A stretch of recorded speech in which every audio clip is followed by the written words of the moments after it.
in fact, I think it's Cheniere, I might be mispronouncing that, but that's America's largest exporter of liquefied natural gas.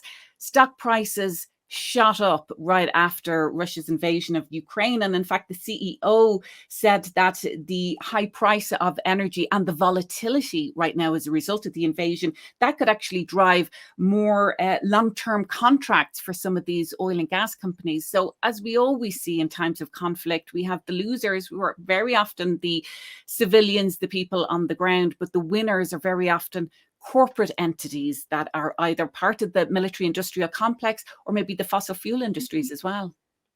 Well, you said that very well, in fact. Indeed. Well, let's divide out petroleum from natural gas, because they each have a story to tell. Europe is heavily dependent on Russian oil and natural gas, heavily dependent on both. As a result of the cutoff of it's not a cutoff, but a reduction in European dependence on Russian oil. The Europeans are buying more oil from other parts of the world, especially the Middle East, and that drives up prices everywhere because oil is traded internationally. So Americans are being forced to pay higher prices for their gasoline. And this is going to have political effects if it continues in the midterm elections coming up in a few months, because Americans, especially lower income Americans, are suffering from higher gasoline prices. So this is one consequence of this. Of course, the oil companies, like you say, are having a windfall. But I'd like to speak a little bit about, you spoke of Cheniere and liquefied natural gas. Europe's main vulnerability is its reliance on Russian natural gas. Russia is the world's leading producer of natural gas exports to Europe. It provides something like 40% of Europe's natural gas.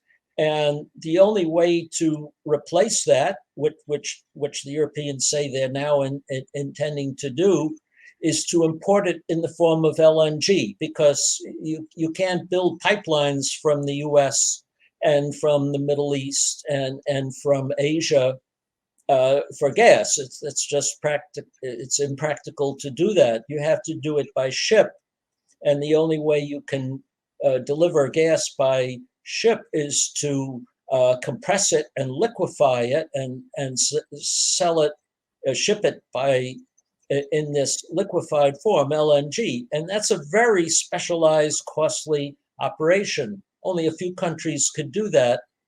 And the US is now about to become one of the world's leading suppliers of LNG, with all the new terminals that are being built, that the Biden administration says we're going to accelerate the construction of LNG plants to replace the piped gas from Russia to Europe. And these are major investments. If you're going to build one of these things, you need 30 years of operation. So what we're talking about here is a locking in on both ends, at the US end and the European end, a commitment to fossil fuels, fossil fuels forever.